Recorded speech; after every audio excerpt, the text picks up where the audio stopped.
Welcome. Welcome, everyone. I'm honored to welcome you to the Joe Hockenhall Distinguished Visiting Lecture Series featuring Ayanna Jackson. Happy to see so many people here. And for those joining via Global Campus, welcome. If you have questions, please leave them in the chat box and we will get to them at the end.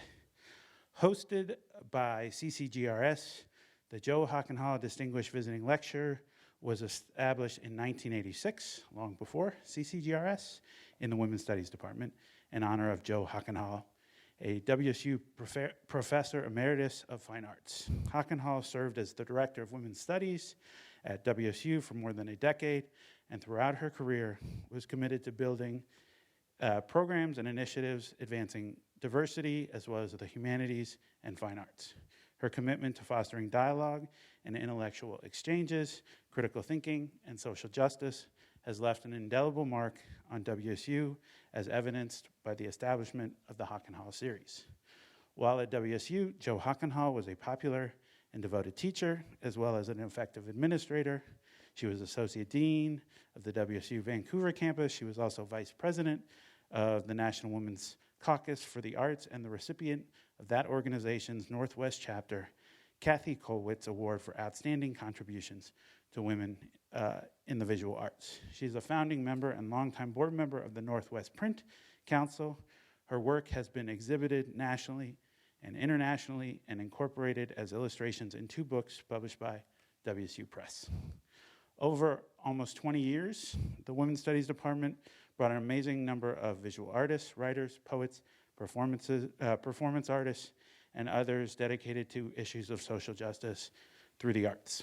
Previous Hockenhall lecturers include Ana Chavez, Yoon Soon Min, Coco Fusco, Octavia Butler, Alma Lopez, the Guerrilla Girls, Faith Ringgold, Lisa Nay Redbear, Jane Quicksey Smith, and Jin Mi Yoon. The tradition continues this year with Ayanna Jackson. We are grateful for Joe's vision and her continued support of the event. Thank you, Joe.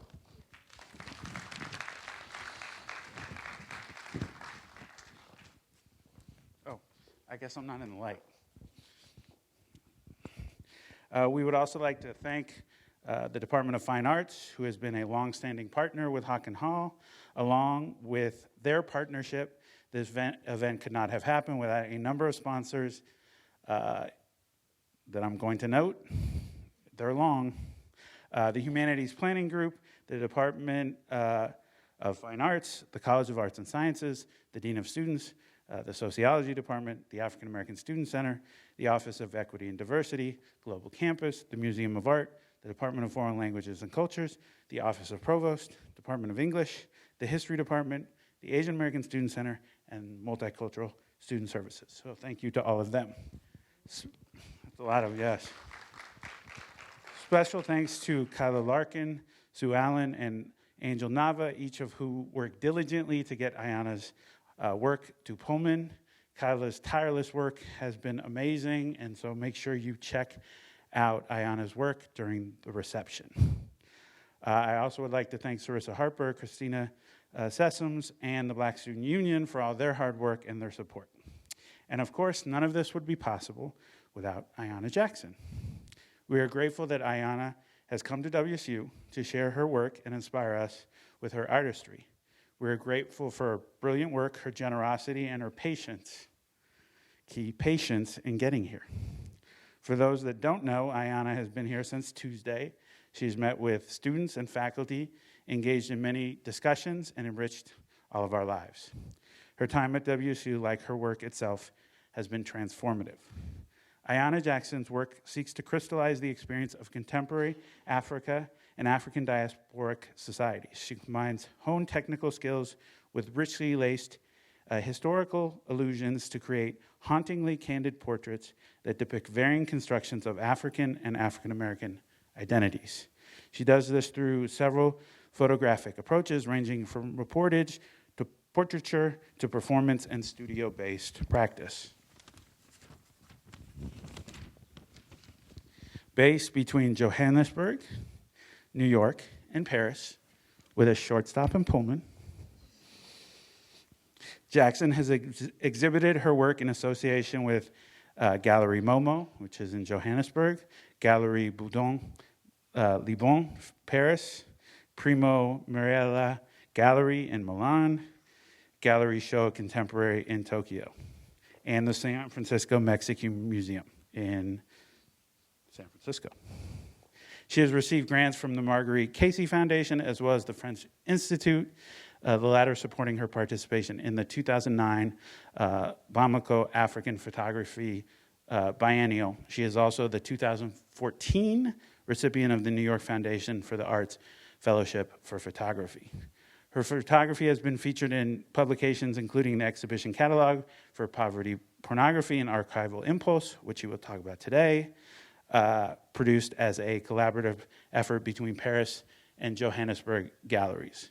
The exhibition catalog for the series African by Legacy, Mexican by Birth, as well as academic journals, including Souls, the critical journal of Black politics, culture and society, and art reviews such as Art South Africa, Art Plus Auction, and many more.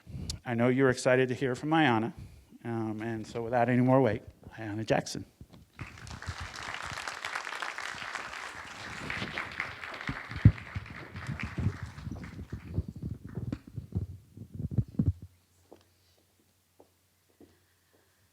Hello.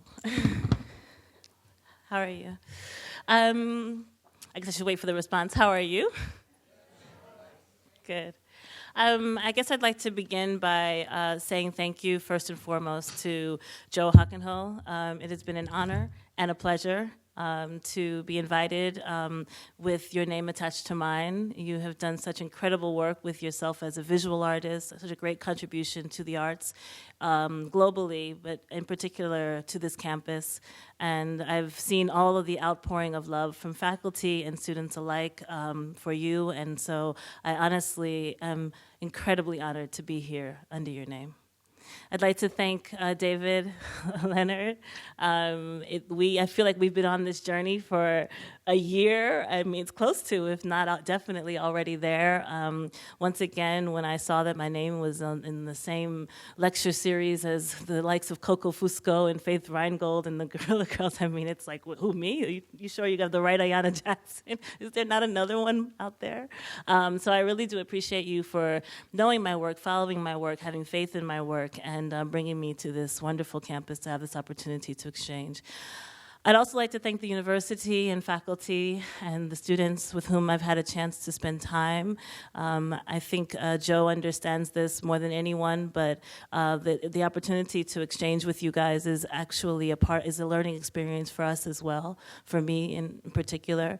And I think it's just been, I know how many people have influenced and been in conversation with me through the years, and I'm so proud to have had the opportunity to spend time with you and enjoy your beautiful work and encourage your lovely practice. Okay, so you've got a basic background. I'm originally from New Jersey, and I've been living in New York since 2001 with many pit stops. My work is quite interdisciplinary, as is my life. It's a lot of what fuels me creatively and intellectually and otherwise is the opportunity to spend time in many different places. So throughout my life, geographically, I've split time between New York and Mexico, New York and Germany, Berlin. At the moment, I'm splitting my time between New York and Johannesburg, which has been, as well as Paris, which has been quite an interesting space for me because my background is looking at African diaspora and African diaspora subjectivities. And as I've been traveling and spending time in all of those places, I have had the wonderful experience of kind of really getting to know and spend time with the complexities of the African diaspora, the range of the African diaspora, the broadness of the map.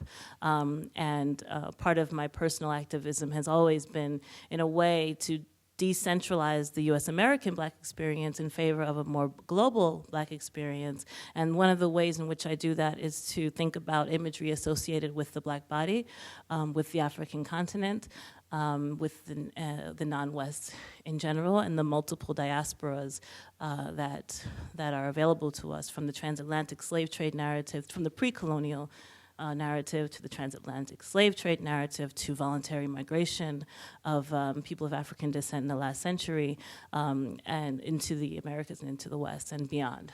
So that's more or less my general activism, yeah. So archives are fissionable material and are in essence made of fractures. By definition, they are fragmented. Archives are entered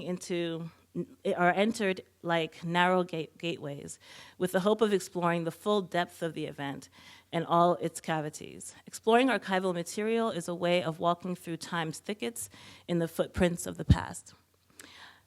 A lot of my work in general is around the visual archive, the information that we glean from imagery. In a way, I believe that to a great extent, we are taught how to see each other, particularly in a post kind of photographic way, but even going back to kind of, periods of portraiture and painting and things like that.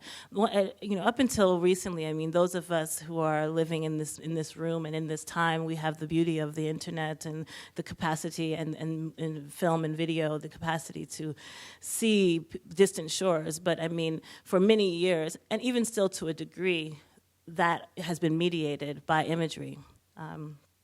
So this work in general comes from my personal relationship to my body as a person who inhabits a Black woman's body, and who inhabits a Black woman's body in the United States, from the United States, or raised in the United States. One who has thought about that Black body that she lives in with relationship to other Black bodies in the world, particularly the Black bodies in Africa. And asking myself questions about what is my relationship to those bodies. And I was very frustrated from a very early age. You guys, once again, don't necessarily live in a time like when I was growing up in the 80s and 90s, when essentially it was either Sally Struthers' $1 a day to feed an African child, or some kind of Pulitzer Prize winning image, or some kind of set of images that essentially presents the African continent and the Black body as a body in need, and so for me as a person growing up and at that time, I was thinking to myself, is that the only narrative? Am I only going to relate to this body as a body that is suffering? Am I only going to relate to the continent that gave birth to this skin in terms of violence and death and disaster and destruction? I was very hungry as a child to see other images, images that I could identify, images that made sense to me. Growing up, I also thought about other bodies, the non-white body, the non-Western body, and I was curious to myself. I was very curious growing up why I suffered to see images that were not around, or why there were so many images around death and disaster and disease and destruction, and why I struggled to see anything else. And growing up, I kind of, at different points, because my family had at some point bought property in Ghana, and going into university, I studied. My freshman year roommate was from Namibia. My sophomore year roommate was from Nigeria. I was exposed via them and the African Student Union of another narrative of other places and other perspectives, other systems of wealth and non-wealth and rural and and hearing these complex stories and being related to these complex stories, yet the image that remained photographically for me was one of violence. So I knew that there were other stories that needed to be told, and so I set about thinking of ways to tell them, to kind of repopulate the image bank. So early works of mine dealt with with hip hop artists in Ghana, hip-hop artists in Cuba. I went on to do other projects on kind of post-apartheid, born frees in South Africa, creating portraits of just images of people that I wanted to see, other narratives I wanted to see, subjects of a globalized world that I wanted to be neighbors with, and so for a long time that was kind of how I worked and the kind of imagery that I worked with. But then at a certain point, and I mention this because I'm in a university context. At a certain point, I went to Germany and did a short 2 semesters or so at the Universität der Kunst at the University of Berlin, studying under an amazing woman, Katharina Sieverding, who studied in the Düsseldorf School under Yusef Boys, and it was a beautiful crit class. I won't bore the non-visual artists in the room, but it's important I mention it because in a crit class, you sit around in a room with a bunch of people who are just basically telling you that your work is crap and why it's crap and how many ways it's crap. But what's interesting is, they all tell you that it's crap from different points of view, because in my class there were people from Iran, there were people from Germany, France, United States, many Germans, and they were saying, Ayanna, if you were with your Afro-Mexicans and your Afro-Nicaraguans and even your Ghanaians, if you were white like me, if you were German, wouldn't you run into issues of representation? Like, you can't make that work. You're only able to make that work because you're a black woman, and that's unfair. And because at the end of the day, your blackness doesn't make you Mexican, even doesn't make you Afro-Mexican. Your blackness doesn't make you Ghanaian. So why do you, or do you even have a right to discuss this subject matter as an insider? And this is something that honestly, for me, was a quite difficult thing to hear, but a very important thing to hear, because it was the first time as a person who studied social science and not fine art that I became thoughtful of issues of representation, and what it meant to attach my ideas or my editing or my hypothesis, if you will, to the bodies of other people, even if it's my impetus is to show their dignity or to kind of show my relationship to them. So I began to really ask questions about why I was so interested in broadening the map of the black body in the African diaspora, and why I wanted to see other class dynamics and lifestyle dynamics on the African continent. And a lot of it had to do with the fact that I was trying to negotiate myself, my body, my identity, my insecurities. And so I kind of took a moment and decided to start working to explore that using my own body. Part of that had to do with a residency that I did in Paris in 2010. And I was kind of confronted for the first time, for the photographers in the room, that, I was confronted for the first time with like 4 white walls and like what to do in it, whereas having done so much reportage and, in portraiture, it was all about interacting with other spaces and other people. So then here I am, I'm in Paris. At the time I didn't speak any French, and so therefore I had no way to kind of meet the people to kind of create the link that I needed emotionally to create beautiful images. So I started to play with my own body, and that began a long process. I'll spare you the initial bodies of work, but ultimately in that exploration and that decision to use my own body, I at some point decided, I circled back to, I did a lot of portraits where I created myself in different characters, from the Afro punk to the Afro chic to the civil rights, to the Harlem Renaissance, all these kind of beautiful, amazing, different kinds of characters. But then I decided to go back to my initial concern with death, disaster, disease, and destruction, the overrepresentation of that in the visual image bank associated with non-white, non-European bodies. And I came across, do you guys know the film Slumdog Millionaire? So I came across a review of that very beautiful, visually stunning, amazing film, and the reviewer said just that, but that, you know, the thing about it is that at the end of the day, it's poverty pornography. And I thought to myself, wow, what an incredible way of describing it, you know, and you know, pornography ultimately is the objectification of another person's body for your own kind of pleasure or for your own gain. And a lot of the discourse around that movie as well, and I extend that to these images that I was showing earlier. By the way, they were Pulitzer Prize winning images, you know, so I kind of was doing different years of Pulitzer Prize winning images.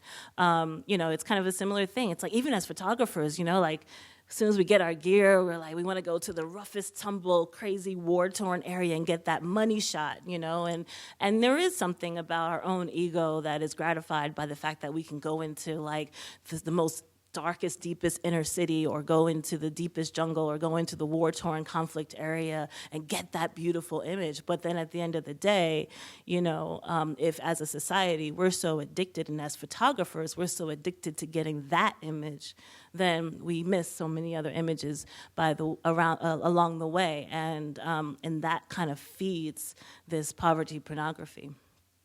You know, and I played with the idea in a lot of different ways. I wrote the word poverty and with my naked body, you know, all those bad ideas you have when you start out a project. It was bad. But, you know, along the way, I kind of tried a lot of different ways to embody and to think about poverty pornography, the word pornography. And I decided to use my own body and to think about, first of all, it's a very obvious kind of literal thing, is, you know, like the nude body is often the subject of actual pornography that we're kind of generally aware of. But at the same time, so, you know, there's something very seductive about the woman's body, the nude woman's body in particular, the nude body in general, but the nude woman's body in particular. So I was thinking about, again, in the case of poverty pornography, even the term is this space between seduction and repulsion, you know, kind of. So I wanted to use the nude female form as a seductive element, and of course the situation within that you find her in to be the repulsion. So that was the basic kind of conceptual, idea that I utilized with this project. And then I started to think about the backgrounds, divorcing backgrounds, you know, thinking about the idea, and I'll speak about this a bit more with Archival Impulse particularly. That, you know, at the end of the day, people are being taken out of context. I mean, this image to the left, does it even matter where it is? To your left, yeah. I mean, it's like we've all seen the child soldier, you know, in war-torn Africa, and it's like, and there's nothing about that image that says that it's in the Sudan, or that it's in Mali, or that it's, you know, anywhere in particular. It doesn't say anything about where on what side he's on, or what he's fighting for. Whether, you know, there's no information is gleaned from that photograph, or the thousands of photographs of the guerrilla soldier, you know, and yet these are splashed across every newspaper that we can find. Actually, forgive me to those of you online. I'm just going to go back quickly to this image. This is a photograph by a South African photographer, Kevin Carter, who created this image to kind of bring highlight to the drought in Sudan. And I don't know if you guys know about this image, but the controversy. Did this happen okay, we are not the same generation. I'm a little older than you guys. So I remember distinctly when this photograph hit the newsstands, because it was everywhere. It won so many prizes. And then almost immediately, the entire kind of, for lack of a better term, kind of black I don't know, kind of Black Twitter of that time went crazy. You know what I mean? It went crazy, you know, and attacked him, and like, because the question, actually, I think maybe just before, they went crazy after it was asked, what happened to that child? And he responded, I don't know. But and prior to that, I think he even said that he waited, you know, so how did you make this image? And he's like, I waited there for 2 hours for the vulture to spread its wings. I really wanted to get that photograph, and, you know, I waited there for a long time, and it never happened, and, you know, I really regret it, but it's still a super powerful image or whatever. And then the next question is, what happened? And he's like, basically had to answer the fact that he walked away and he has no idea if it's a boy or a girl, what the name is, what happened, whether the child lived or died, you know. And so Black Twitter went crazy, and, you know, about this, and it was a huge controversy. And, you know, as a photographer, there's part of me that has a lot of compassion for him, and because he later committed suicide. He had other issues kind of going on, but ultimately, shortly thereafter, he committed suicide, and a lot of that was kind of discussed as related to the way that he was taken through the mill about this image, because it was really like super dragged through the mud. I have compassion for him as a photographer, because I understand like how an image can take a message, you know, can carry a message far and wide. And there is a argument that will say that, you know, we wouldn't have known so much about what's going on in in the Sudan, had he not made this image and had it not been so popular. But it doesn't escape, what I can't sit right with is the fact that I can't imagine, if I close my eyes, because I've been to about 30 of the 54 countries in South Africa, on the continent of Africa. But if I close my eyes and I think about the Sudan, I still can't think of anything much different than this. So that's kind of what I was trying to do. You'll notice that I don't want to spend, again, thinking representation in this and the other, too much time with, too broad and speaking for other communities. But I also notice in terms of poverty pornography, I mean, this image by Eddie Adams, it's another one of those photographs that's like, what? You know, like there's something, and I've seen it in movies, I've seen it in wallpaper, I've seen it, you know, so. Susan Sontag writes in a book regarding the pain of others that, you know, we have a tendency to want to look or to be comfortable with other people's pain while we are not comfortable with that of our own. In the history of photography, you'll find, as she mentions in her research, that even war photographers, and I'm not sure where that is right now, but even war photographers were not allowed to photograph their own soldiers, whether they were British or French, or, you know, she doesn't discuss the United States. I think she speaks more about early war photography. They weren't allowed to show the deaths of their own soldiers. They could only show deaths of other soldiers, you know, and on and on and on. I think just recently, perhaps the deaths of our soldiers versus their soldiers may or may not be a policy. Someone who works with war photography might be able to tell me that. But I do know for a fact that, for instance, you can't photograph a U.S. American soldier unless they're in their uniform. So there was a photographer who does quite a bit of reportage that I came across, and she made this really beautiful photograph of, you know, of our soldiers kind of lounging, you know, I think maybe they're exercising or whatever, shirts off, and because it was an assignment that was, am I speaking too fast? Have I lost you? Do we need to do some jumping jacks? I hear Joe says that the chairs are comfortable, so let me know if I start putting you to sleep. You know, and then because it was an assignment somehow government sponsored, you know, she had to reshoot it, and still was a beautiful photograph, but with their uniform, with their T-shirts on, you know what I mean? And that's a very simple, kind of very gentle example of it, but abstracting from that more philosophically, or more kind of, you know, in terms of humanity and how we deal with imagery, it's very interesting that there's one set of parameters that we have for our own, and another set of parameters that we might have for the rest of the world.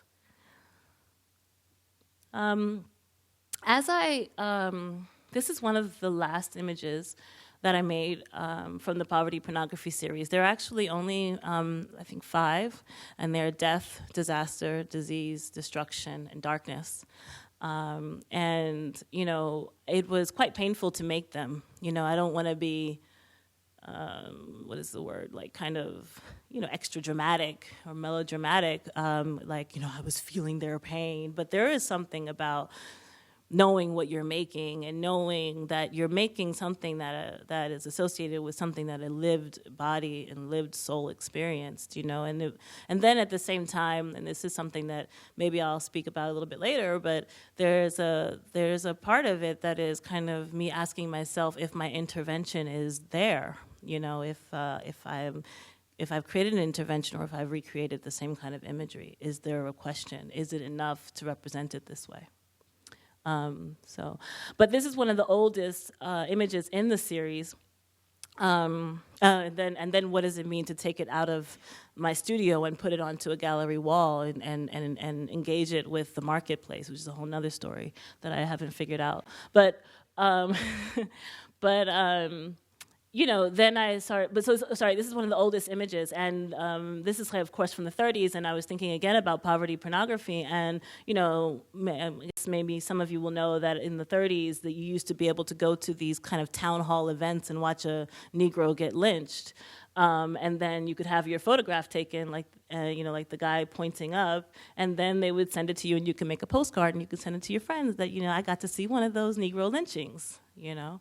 This photograph, there are hundreds of these. There was an exhibition not long ago that specifically dealt with lynching postcards, like postcards, not just photographs, not just in the newspaper, not just, you know, but consumable objects of such devastating human condition and depravity.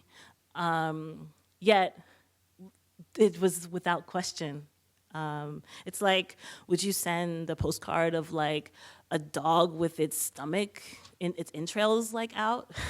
You know, like what does it mean? Like why is it okay to, no matter what your racial views are, to deal with that? But anyways, it's a question that I think has to do again with our addiction to the pain of others. And so that was poverty pornography. I'm running out of time. Not really, but kind of, right?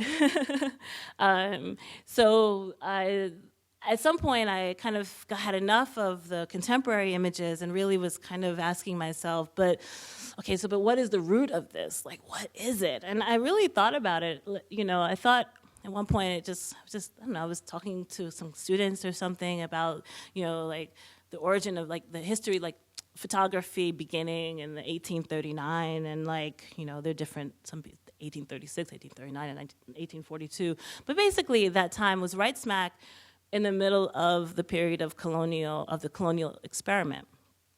And I was thinking to myself, so what does it mean, like especially now that we're looking at all this like, you know, cell phone photographs and selfie culture and digital photography. And, you know, I grew up at a time, not to date myself, but when you still had to like, the cheapest way to do something was to drop off the film at Walmart, you know, and you still had to wait 2 or 3 days. And then, I mean, you know, it was awesome when we got to the point where they had like 1 hour photo, you know, kind of situations. But I mean, there was always a delay. And then before I knew it, I mean, photography exploded, and I guess I don't have to tell you, you guys are the generation that deals with that, but, and what a new technology can do in terms of, you know, as you look at Egypt, at the Arab Spring, you look at so many movements that have happened since the era of digital photography and cell phone photography in terms of how much information that we have access to.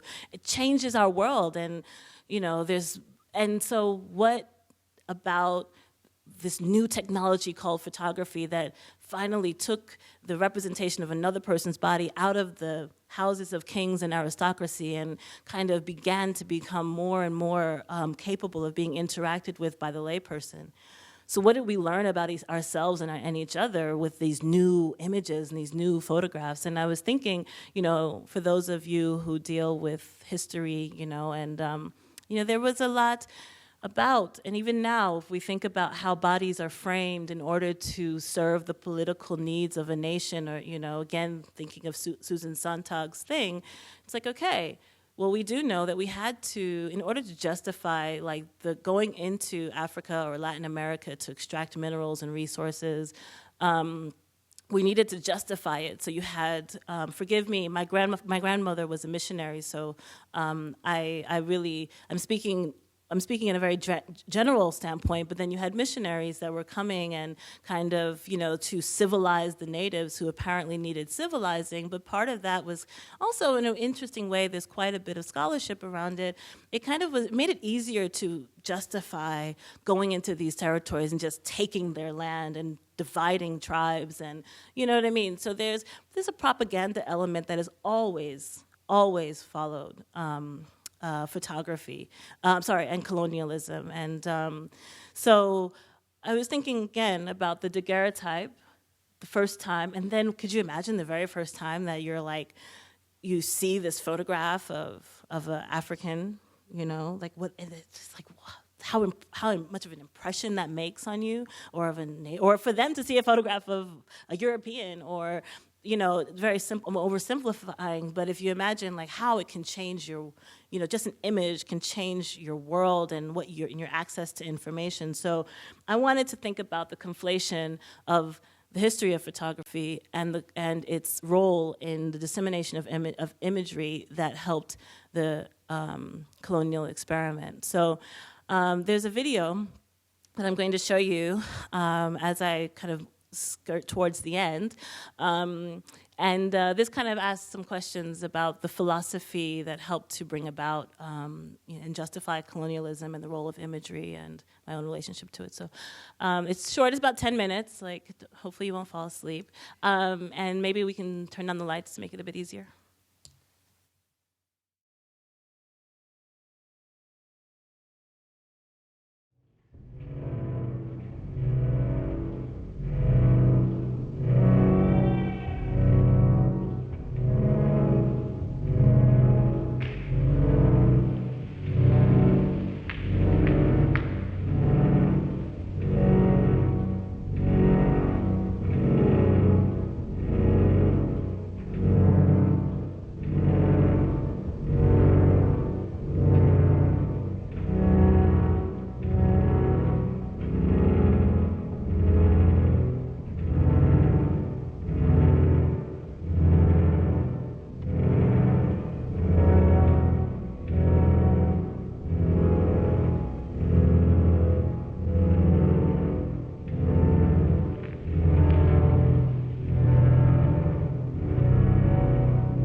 after the text, after the video, because it's important to me to know and to highlight the text in this. Phyllis Wheatley wrote the initial text that says, "It was mercy that brought me from my pagan land and taught my benighted soul to understand that there is a God." And basically, that Negroes dark as Cain can be refined and join the angelic train. She's she's the very first black published author and first black published poet. And she's one of our most important black women in literature. And I think it's very interesting to me to think about not just how things have been framed for us, but also how we have participated in the further framing of things for ourselves. And one of my one of my current kind of wanderings is the internal trauma within our own community. But Phyllis Wheatley, as you can see, she was set free by her, between quotes, masters, and kind of educated by them, and became a missionary. And again, like I said, I come from a family of missionaries. I'm Catholic, but overall, thinking about it in a more political sense, I mean, there's quite to be said that's problematic about that and its relationship with Africa, or with the developing world. Leopold II and Joseph Chamberlain were, two very important political figures in the colonial expansion. So Leopold II is the one that's saying that you can't have omelets without breaking chains, without breaking eggs, and basically that in order to break the barbarism, we have to kind of basically do this experiment. Joseph Chamberlain basically saying this is all for the benefit of humanity, and our beloved Hegel has decided that Africa is no part of the world to be considered, and that we must leave it and never return to it again. The thing is, to me, pedagogy, right? How we are taught, once again, what we are taught, how we are taught to see. So we are kind of coming up at the end, so I'm gonna just give you 3 seconds of information about my process, and then, if you wanna return, that's not what I want to do. If we want to return to more questions, I'm going to give you some images of, if I can get back to my PowerPoint, from Archival Impulse.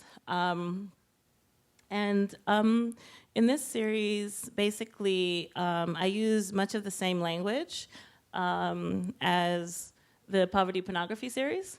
Again, I'm using images that exist in the archive, photographs that were taken at the end of the 19th century and the early 20th century.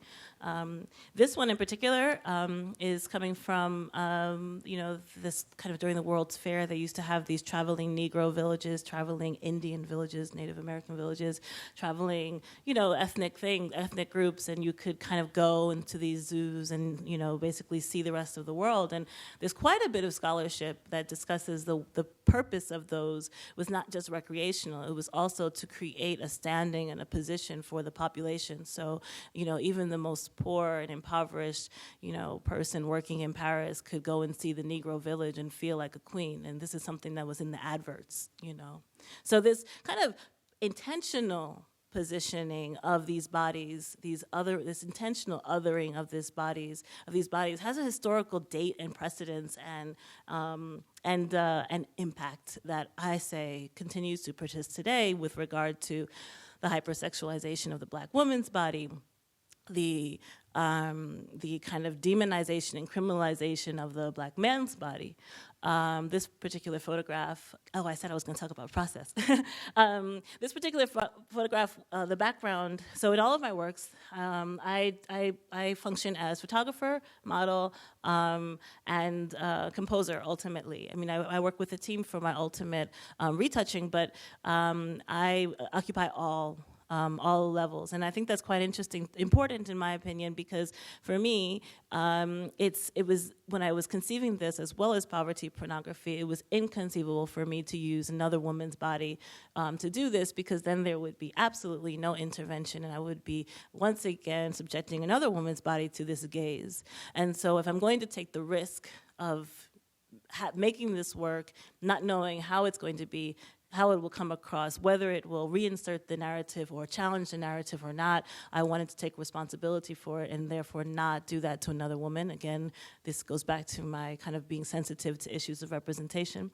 Anyways, the background, as I mentioned earlier, I'm kind of very much in dealing with the fact that these bodies are framed, both literally and figuratively.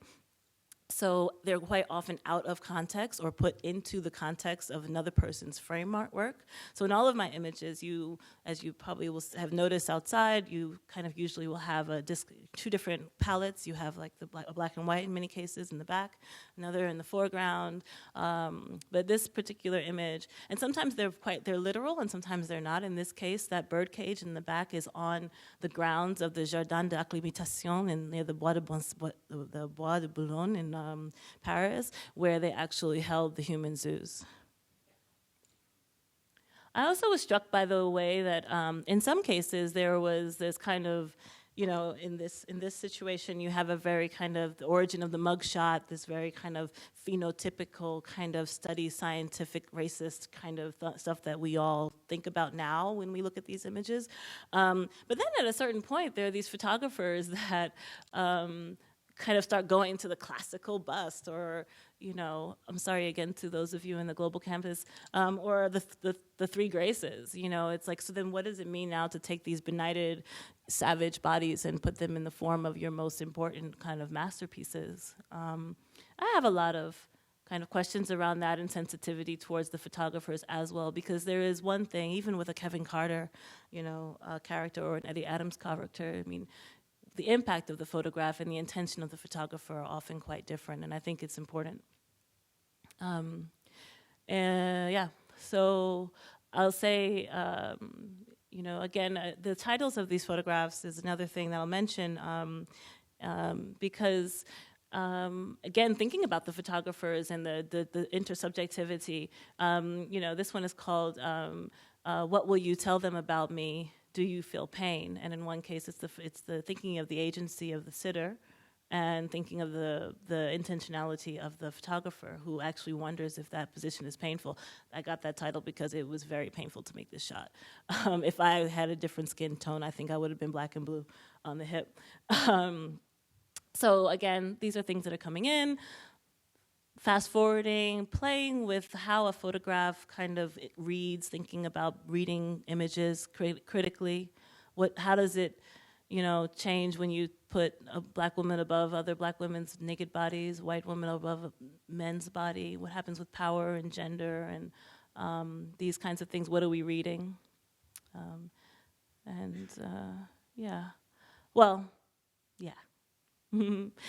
I'll just end with this. It might be a waste of time and a waste of energy, because at a certain point when I made this work, I really kind of hit a roadblock of saying, I don't know what I've done. Have I done this right? What have I done? Is there an intervention? This is a part of the beauty of being an artist, is that hopefully you're never resolved. But at a certain point, I wondered if I had actually tumbled into a really horrible rabbit hole. And I was inspired by this text by Achille Mbembe, who's French Cameroonian political scientist. He says, it might be a waste of time and a waste of energy for us to keep running after what has been said or is being said about us, to the point of forgetting what it is we have to say about ourselves.